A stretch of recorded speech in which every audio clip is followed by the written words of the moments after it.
Hola a todos, bienvenidos a este portal. Estoy con anteojo porque quiero leerles de inmediato un par de mails que los voy a resumir porque son uno de ellos muy largo, que tienen que ver con lo que hemos conversado acá. Y voy a ahorrarme los detalles que pudieran servir para identificar a las personas que los mandan, porque uno nunca sabe hoy en día en las clases de revanchas o de que pueden algunos grupos llevar a cabo contra alguien porque sienten que los están de alguna manera mal calificando. Ustedes saben cuál es el clima imperante, así que vamos a decir simplemente que este es una persona, un académico de una carrera muy técnica, que trabaja en una universidad del sur. Se refiere a mis columnas y todo, cómo me leyó, cómo me conoció, etc. Y yendo al meollo de esto, dice que me voy a referir a dos temas que usted ha tratado: la problemática de los estudiantes y el éxodo de profesionales. Con respecto a lo primero, dice: si comparamos la disposición y actitud de los alumnos con las que teníamos nosotros, hay una diferencia abismal.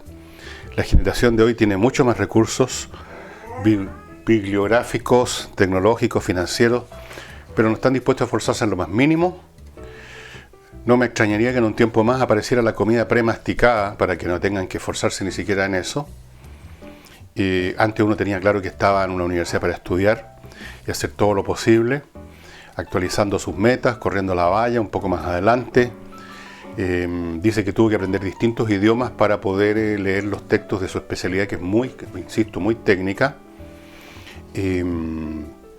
Pero dice que los jóvenes de hoy no quieren aprender absolutamente nada, no leen, no comprenden lo que se les pregunta, son incapaces de entender una línea de texto, no tienen una mirada crítica y no se comprometen ni siquiera consigo mismo. Tal es el extremo de inactividad cerebral que no comprenden ni siquiera las ironías. Lo único que tienen claro es que tienen derechos. Entre ellos, derecho a una educación, abre comillas, gratuita y de calidad, aunque no están dispuestos a esforzarse por su propio futuro y ni siquiera saben a ciencia cierta qué significa esa frase. ¿Cuándo cambió este asunto? ¿Qué lo produjo? Bueno, aquí se refiere a un montón de factores, las tecnologías que facilitan tanto las cosas. Dice: la llegada de los psicólogos a los colegios fue fatal. Luego la intervención de los padres en la labor docente. Todos se creen con la facultad de indicar al profesor cómo hacer su pega. Y da una serie de detalles de cómo funciona ahora la educación a nivel institucional. Y luego, respecto a los profesionales que se van, dice que es un tema grave porque ese capital humano se marcha a tierras más fértiles donde su esfuerzo sea valorado. He tenido, dice, brillantes estudiantes de ingeniería que se han ganado becas para cursar materias o realizar prácticas en universidades europeas y luego optan por quedarse allá porque las oportunidades son muy superiores. En mi caso, luego de finalizar mi doctorado, volví a Chile por un tema familiar. Eso, no quise dar el nombre de esta persona por las razones que creo que dije, de que hoy en día no se sabe quién se siente con derecho, como no lo sabré, a atacar a quien se le dé la real gana, y legítimamente, ¿no? Subido en este bus de la legitimidad. Y luego tenemos otra persona que es un ingeniero en informática, don Camilo, él sabe quién es. Dice que, dado que comentaba la fuga a muchos profesionales, quiero contarle mi caso. Hace 5 años tuve que emigrar de Chiloé a Santiago a terminar mi carrera de ingeniería en informática y ahora estoy terminando el máster y actualmente se me dio la oportunidad de trabajar en Barcelona para un doctorado. Dice que en informática y otras muchas carreras de ingeniería se da una pésima calidad de formación, la cantidad de matemáticas baja, casi nula, la formación en computación es muy pobre, se enseñan las herramientas que están a la moda y se olvidan los fundamentos teóricos. Pocas las universidades, dice, donde la carrera de ingeniería en informática se enseña de manera correcta, muchos profesionales y mucho trabajo, pero son pocos los de calidad, y los que lo son se van a otros países. Un ejemplo, dice: Amazon realiza eventos cada 5 meses en Santiago para llevarse ingenieros de informática a Seattle, con todos los gastos pagados y con sueldos muy superiores. Curiosamente, muchas compañías quieren prepararse para la llegada de Amazon a Chile. Pero si ni siquiera, dice, son capaces de retener a sus buenos ingenieros. Tenemos muchos ingenieros, pero ¿quién comprueba que tengan la formación adecuada? ¿Quién revisa que una carrera tenga una base sólida? ¿Quién da la aprobación para que una carrera sea dictada por cualquier universidad? Parece que hoy en día cualquier universidad, incluso no acreditada, dicta carreras en ingeniería de pésima calidad. Básicamente nos llenamos de ingenieros de mentira. Es una frustración total encontrarse con compañeros que son, hable comillas, profesionales y que no saben cosas tan básicas, pero aún peor que no tienen interés por estudiar después de terminar su carrera, etcétera, etcétera, etcétera. Bueno, un cuadro bien complicado, ¿no? El que nos cuenta respecto a estas carreras que requieren esfuerzo, estas carreras técnicas, científicas, con mucha matemática, o supuestamente con mucha matemática, requieren esfuerzo, requieren muchachos con altas capacidades académicas, cabros de alto puntaje, y bueno, tal vez la solución va a ser que va a llegar un momento en que no van a necesitarse tantas personas para nada en este mundo y vamos a estar en manos de estas inteligencias artificiales y de estos robots y todos los demás. Vamos a estar convertidos en algo así como un párvulo, ¿no? Que alguien se hace cargo de nosotros.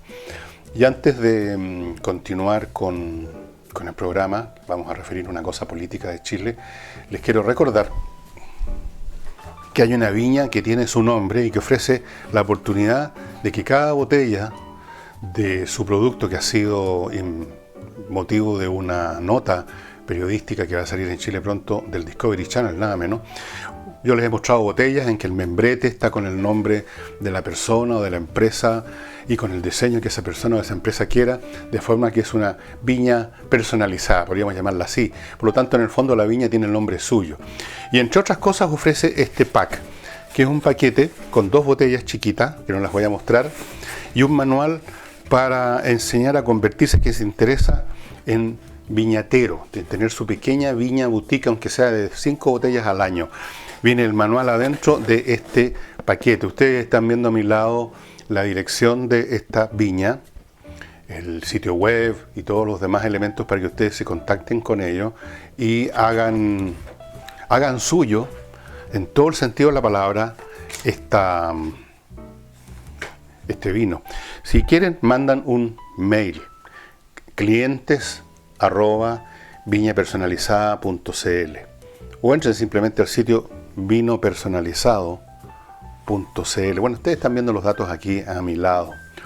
El vino es bastante rico, les digo, no sé cómo he resistido la tentación de abrir esa caja también, pero no creo que dure mucho en esa condición, les advierto. Y el tema que quiero plantear, que en el fondo el mismo tema, es un tema que he planteado otras veces, pero que toma en cada oportunidad un ángulo nuevo por nuevas contingencias, eventos que ocurren en el país, es la ida de Velasco, la salida de Velasco del país con su señora y su familia, dejando a su partido Ciudadanos Somos Todos en el aire, o sea, si es que los muertos pueden estar en el aire en realidad. Él salió haciendo algunas declaraciones en el sentido de que había un puñado de personas. De pronto estos caballeros y estas damas que lo ayudaron a generar el partido se convirtieron simplemente en un puñado de gente. Ahora ya no son más que eso, un puñado de gente. Y le reprocha que querían apoyar a Piñera. Pregunta, ¿a quién se supone que tenía que apoyar Ciudadanos Somos Todos? Porque aquí hay 2 opciones, o se apoya a Piñera o se apoya a la oposición. No veo cuál es el tercer camino. Y segunda pregunta, ¿apoyando con qué o desapoyando con qué? Un movimiento, un partido, una coalición, como precisamente lo quiera la nueva mayoría, puede no apoyar efectivamente oponiéndose a los proyectos en el Congreso, por ejemplo. Es una forma bastante negativa de hacer política, pero tiene un efecto práctico. Una ley que se propone no se aprueba y punto. Pero un movimiento como este, un partido como este que no tenía todavía poder ninguno, no veo en qué sentido podía apoyar o dejar de apoyar a nadie. Pero el punto de fondo, independientemente de eso, es qué clase de partido es uno que se define por su no apoyo a nadie. porque no son de izquierda, no son de derecha. ¿Qué son entonces? ¿Cuál es su razón de ser? Este es el drama, en el fondo, o si ustedes quieren la comedia, de todos estos movimientos o partidos de centro. Muchos de ellos se llaman liberales o se han llamado liberales, y que terminan en esta situación, en este limbo político donde no son ni chicha ni limonada. Algunos han llegado a tener un tremendo tamaño, como fue la democracia cristiana, pero precisamente porque en el meollo de la democracia cristiana había esta indefinición total. A pesar de que en un momento dado llegó a la presidencia en forma aplastante y tuvo mucha gente que militó y había mucho entusiasmo, pero eso no duró nada. Duró un gobierno, el gobierno de Eduardo Frei Montalva, y luego empezó una caída, primero lenta y luego acelerada hacia la inanidad política total, que terminó convirtiéndolos en vagón de cola a la nueva mayoría. Esa es la realidad, o en el arroz acompañante. Ahora, un movimiento más pequeño todavía es más rápida su disolución. Aquí hay que entender una cosa, y Velasco debiera saberla, porque es un académico, ¿no? En el fondo, hay solo dos posturas respecto a cómo organizar la sociedad. Una es dejarla en libertad, y eso significa libertad de la gente para iniciar actividades económicas. Esto significa libre mercado, como sea que se llame. Esto significa un montón de cosas que en general nosotros llamamos las condiciones de una sociedad democrática, de libre mercado, capitalista, como ustedes quieran. Ciudades independientes, qué sé yo. Y por otro lado tenemos sociedades que están bajo control y tienen muchos nombres y tienen muchas maneras de hacerlo también. Hay muchas variantes, desde el actual emperador de China, el señor Qin, a los emperadores de la dinastía Ming, o a los autócratas que gobernaban en la Rusia soviética, o sea, en la Unión Soviética, o los sultanes del imperio turco, lo que sea. Hay sociedades donde el poder está centralizado, donde no hay democracia, donde todas las actividades están bajo control, desde luego el pensamiento, lo que se dice, lo que se habla, lo que se piensa y cómo se hace, cómo se produce y cómo se distribuye. Por supuesto, cada uno de estos dos polos tiene variantes, pero estas variantes no cambian la esencia del asunto. Estos partidos del medio que viven esperando una especie de milagro que los conduzca a una tercera vía, se pueden pasar la vida esperando porque no existe en realidad esa tercera vía. Uno puede creer que la tercera vía es algo así como lo de los países nórdicos, pero esos son países capitalistas. La diferencia entre un país capitalista como Suecia y un país capitalista como Chile es que sencillamente uno tiene muchos más recursos que el otro para repartir, o hacer eso que se llama acá en Chile el gasto social, no sé qué nombre tendrá en Suecia. Y por supuesto hay muchas variantes en cuanto a la eficiencia con que se hace eso. En algunos países como en Suecia, ese excedente de un país rico realmente se convierte en otra forma de servicio para el ciudadano sueco.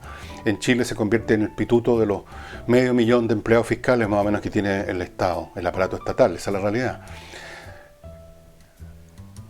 Entonces, estos partidos que nacen buscando una vía alternativa, que no quieren estar con la derecha, pero tampoco quieren estar con la izquierda, que quieren ser un poquito de esto y un poquito lo demás allá, que quieren flotar en el centro, realmente no tienen ningún destino, y terminan a veces en un proceso de 30, 40 años como la DC, o terminan en un proceso de 30 o 40 meses como ciudadanos somos todos. Así es que el final ha sido bastante lamentable y tenemos que tener claro que no hay muchas opciones en cuanto a la organización de una sociedad. Y uno tiene que elegir qué modelo prefiere. A lo mejor a algunos les gusta China, donde hay como 600 millones de cámaras más o menos vigilando cada movimiento de la gente, donde para mantener la economía creciendo han tenido en el fondo que dejar que la economía sea capitalista en gran parte, y el Estado, bueno, es la base de poder del Partido Comunista y interfiere en la economía. China es un país poderoso ahora y que crece rápido, no gracias al comunismo, sino a pesar del comunismo, no gracias al control central, sino a pesar del control central. En cambio, aquellas sociedades de control central donde efectivamente se tomaron en serio ese principio y esa doctrina, entraron en la ruina económica, en un proceso que se demoró porque El recurso de esos estados de control central es la fuerza, la represión policial, el espionaje, el vigilar a la gente, la cárcel, el gulag, los campos de concentración, el tiro en la nuca. Así se han mantenido y así se mantuvieron. Así es que lo de Velasco es en el fondo es un espectáculo que hemos visto antes y que vamos a ver en el futuro. Un grupito chico de gente que se junta y que quiere encontrar esta vida que no existe y que quiere ser un poquito de esto y un poquito lo demás allá, y al final terminan siendo un poquito cómicos nada más y un poquito, a veces un poquito trágicos y un poquito de farsa. Bien por Velasco, que por lo menos se pudo ir a hacer. Entiendo que va a ser decano de alguna cosa en la Universidad de Londres. Estuvo bien. Otros se tienen que quedar acá, no les ofrecen pega. Y estamos en un dilema político que es muy sencillo. O uno está a favor de no sé qué planes vagos puede tener en este momento la oposición, más allá, digamos, de sabotear lo más posible este gobierno. O uno está con este gobierno, le guste o no le guste Piñera, le guste o no le gusten los momios, le guste o no le guste la cultura a la derecha, y haciendo una especie de contabilidad de costo-beneficio, decir, bueno, pero por último aquí la economía está empezando a crecer otra vez, por último hay algunas posibilidades de mejorar nuestra vida. Cada cual hará ese cálculo. Lo que no podemos hacer es ponernos a soñar, porque somos adultos, e imaginar que existe la olla de oro al final del arcoíris. No hay ni arcoíris ni hay olla de oro. Hay simplemente alguien que se va a Inglaterra y otros que se quedan colgados de la brocha.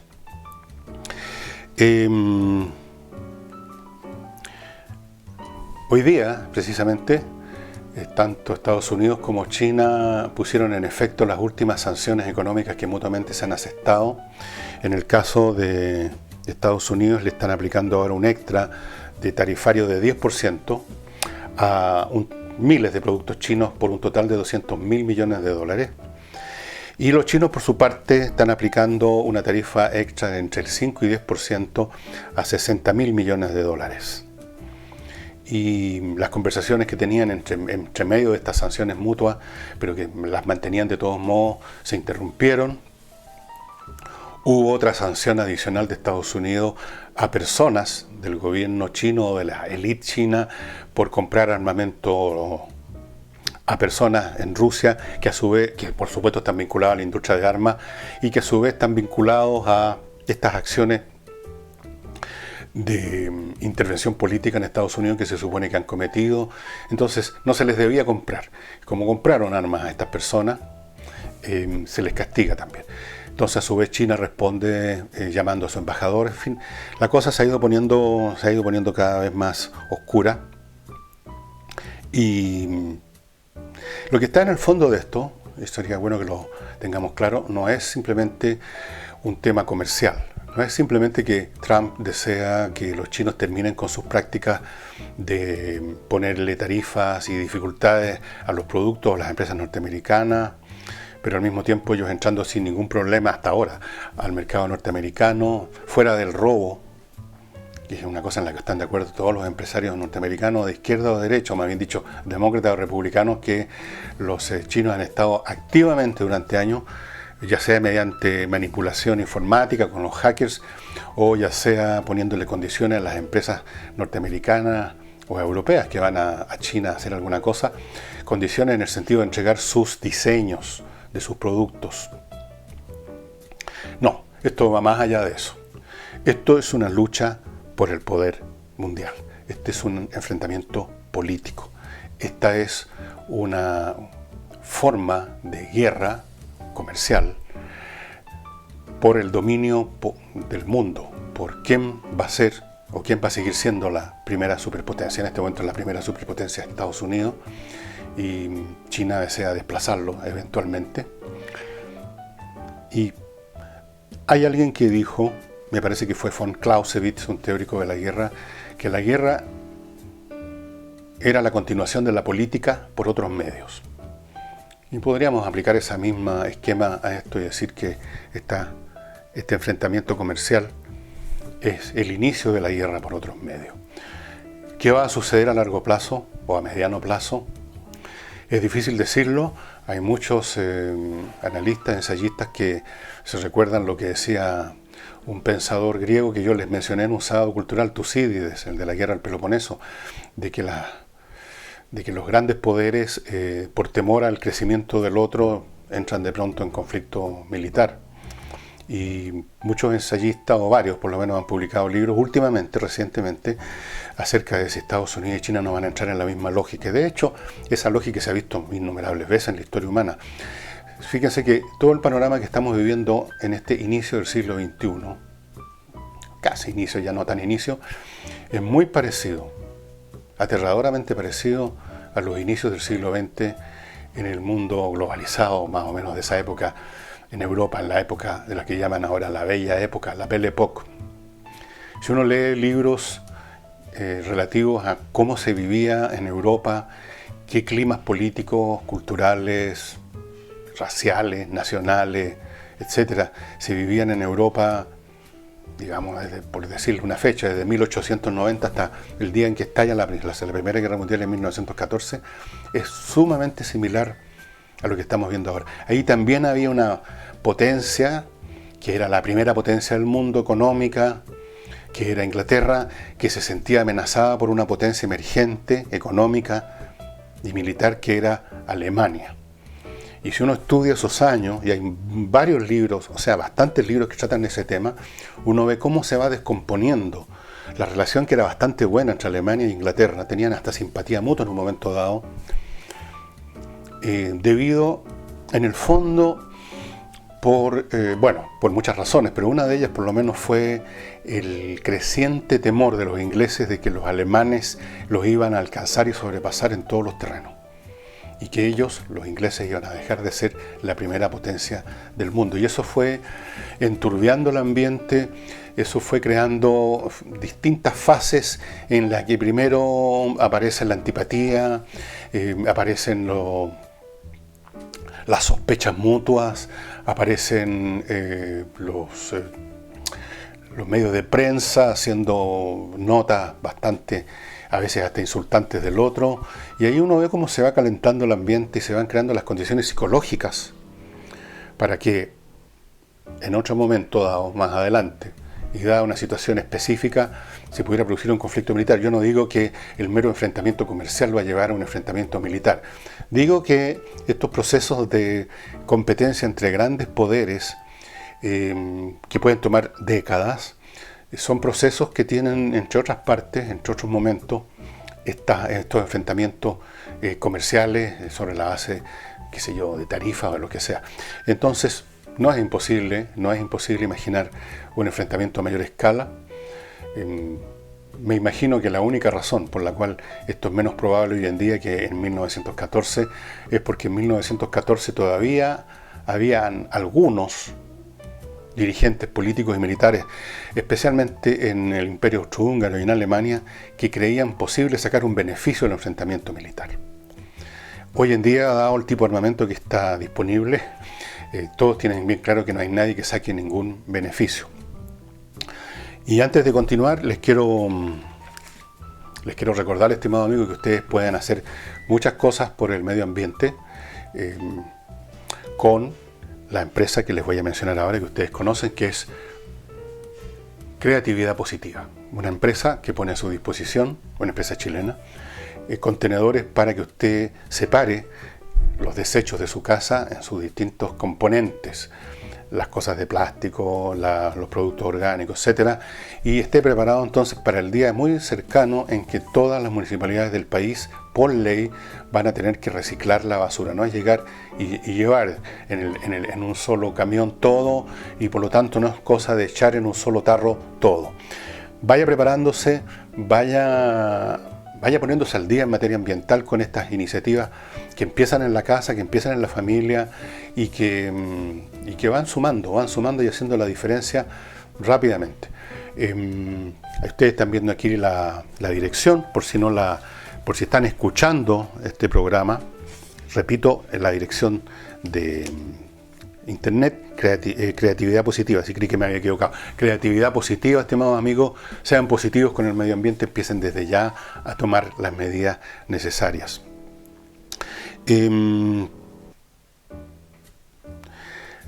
Les decía entonces que el enfrentamiento entre China y Estados Unidos tiene mucho más que ver con una competencia política a nivel planetario, de quién va a tener la hegemonía de aquí a 20 años más y de ahí en adelante, y no meramente un tema comercial. En China existe un plan que es el siguiente. Ellos esperan que para el año 2025, en una serie de ámbitos tecnológicos y productivos, ellos tengan la delantera. Eso es lo que más preocupa a los norteamericanos, porque tener la delantera en materia tecnológica es lo que hace la diferencia. La Segunda Guerra Mundial terminó cuando Estados Unidos hizo una demostración brutal de superioridad tecnológica con las guerras, con las bombas atómicas en Nagasaki y en Hiroshima. La superioridad tecnológica significa imponerle al otro sin necesidad de apretar el gatillo, sin disparar un tiro, por la pura amenaza de que si se llegara a esa situación, el que tiene superioridad va a aplastar al otro. Es el medio de obtener entonces hegemonía. Es la manera como los países europeos en el siglo XIX se impusieron sobre prácticamente todo el mundo donde ellos quisieron poner el pie. Ahí pusieron también sus ametralladoras Maxim, pusieron sus rifles de repetición, pusieron sus acorazados. Entonces, lo que está en juego es la supremacía, no meramente un tema de tarifas, un tema de industria. Y esta entonces es una guerra que va a tomar muchas formas. Guerra comercial, guerra tecnológica, guerra política, guerra diplomática, guerra cultural, etc. Por ejemplo, para los que les gusta la informática, a propósito de los mails que les leí al principio, una forma de competencia es que se está llevando a cabo hace varios años. Es quién tiene en un momento dado el supercomputador más poderoso del mundo. En un momento dado fueron los chinos. Después, creo que en la última pasada, son los norteamericanos los que volvieron a ponerse en la delantera con un supercomputador que calcula no sé cuántos terabytes por segundo, una cosa monstruosa. Ahora, hay una serie de incógnitas respecto a lo que viene en estos próximos 20 años, elementos que son absolutamente inéditos, que yo creo que van a ocurrir, los mencionaré en otro programa, y que van a cambiar la ecuación completamente. O sea, yo creo que nuestro mundo, nuestra civilización humana, está llegando a un umbral donde se van a producir hechos, uno de ellos la singularidad, que es de la inteligencia artificial más poderosa que nosotros, y que quién sabe en una de esas adquiere esta conciencia. No sé lo que es la conciencia propiamente tal, pero no descarto que una entidad que no está hecha con materia orgánica, sino que con silicona, llamémoslo así, pueda cobrar conciencia. No sabemos qué otras cosas pueden ocurrir en otros planos, que conversaré otro día, no quiero que me crean loco hoy día, pero es muy probable que todo este enfrentamiento entre China y Estados Unidos en 20 años más sea como el enfrentamiento que pudiera haber habido antes de la Primera Guerra Mundial entre estos países de los Balcanes que se pasaron en guerra, hubo como 3 guerras de los Balcanes entre 1908 y 1912 más o menos, y fueron eventos menores al lado de lo que se venía en Europa. Ya hablaremos en otra oportunidad de lo que veo venir, o lo que creo que veo venir, y mientras tanto les recuerdo que si usted es aficionado al ajedrez puede fácilmente obtener el equipamiento que quiera con esta empresa que ustedes están viendo a mi lado, que es norteamericana, pero no cuesta nada entrar ahí al sitio, poner la mercancía en el canasto, igual que hace usted cuando compra en Amazon, en cualquier parte, paga con su tarjeta de crédito y va a tener el tablero que quiera, el equipo que quiera, el programa que quiera, el computador que quiera, como el que les mostré hace varios programas atrás, y todo eso sin ningún problema. Si no tiene tarjeta de crédito o no quiere usar su tarjeta de crédito, puede hacerlo con PayPal.